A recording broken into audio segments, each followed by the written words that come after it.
This is the rig that I'm using on this particular venue. It's a long range rig, but it's also to suit a very soft bottom.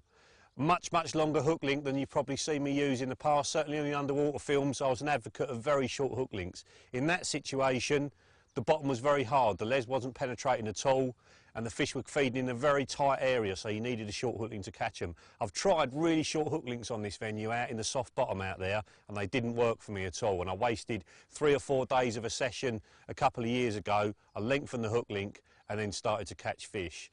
It's a completely new hook link material as well, the hybrid soft, done for exactly this kind of situation where it is soft on the bottom.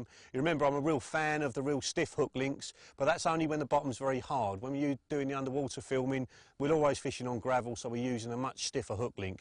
In this situation, if the lead penetrates into the bottom at all and you've got a stiff hook link on, that hook link can be sticking bolt upright out the bottom, and even with a bottom bait, it can be hanging off the end of the hook link, not even touching the lake bed. And of course then you're not going to get a take.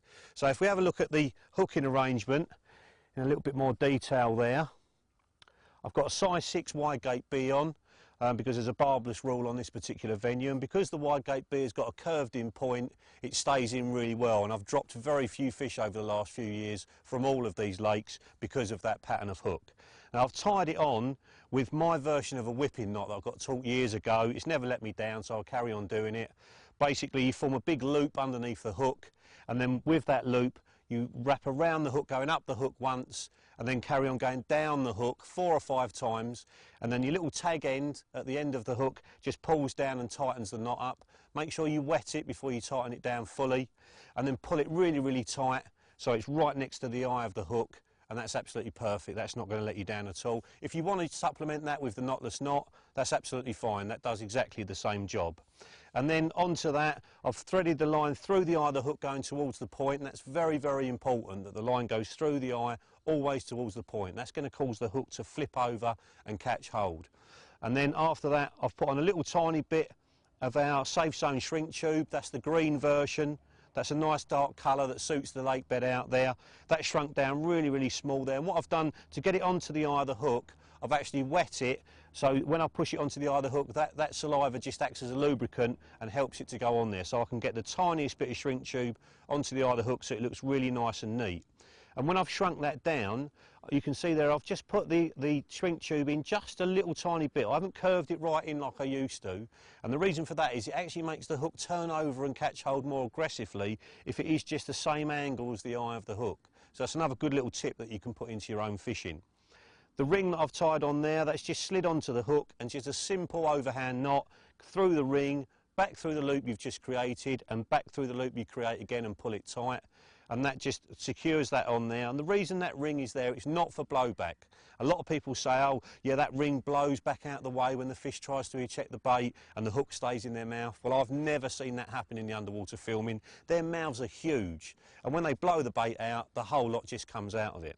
What it's there for is coming off the hook at that point, having a bottom bait as well, makes the point of the hook heavy, and it makes it, if I pull that on my hand, see straight away that's trying to turn into my hand there, because the weight of the bottom bait is making the point of the hook heavy. And then once the hook has caught hold as well, that ring can then slide back out the way and allow the hook to penetrate further and further.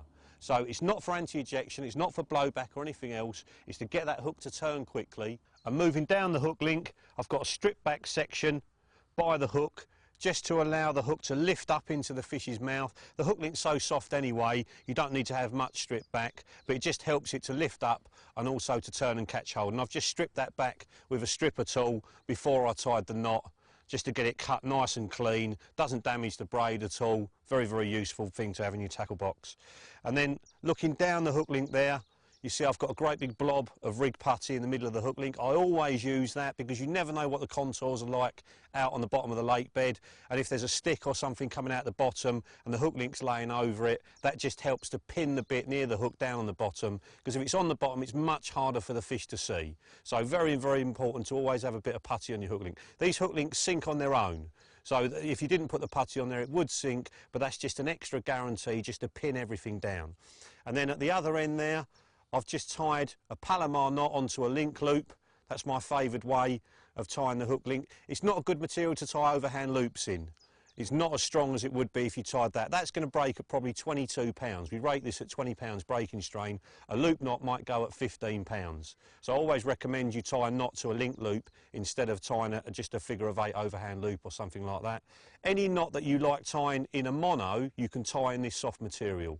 So sometimes I tie a 3 or 4 turn blood knot in it, and that works perfectly. Damien likes a grinner knot. You know, anything that you prefer will work in this material. And then if we go down to the actual lead system itself, you can see on there, there's no swivel on this hook link at all. Different from most other hook links. I've cut the swivel off the end of the safe zone leader, and what you've got there is a quick link attached to the end of the safe zone leader, and then the link loop is just attached onto that. And I don't know if you can see there, but I've squeezed the lead clip so it's oval, so that link loop just pulls in there under the tiniest amount of tension. There's no way that the hook link can get back off, because the little hook in the quick link there is just inside the lead clip, so there's no way it can come back off on the cast. Very easy to take your hook links on and off, and because I'm using PVA sticks, that helps as well. A lead clip system that's not working as it was designed to. This is working as a running rig, so the lead's never going to come off this one, and the reason I can use it on these kind of venues is there's no weed, there's no snags, there's nothing for that lead to get caught up in, and I think having this as a running rig is a massive advantage on these sort of pressured waters, because as soon as the fish picks the bait up, they shake their head to try and get rid of the hook. Now as they're doing that, a running rig will pull out of there, and that will just slide down the lead system.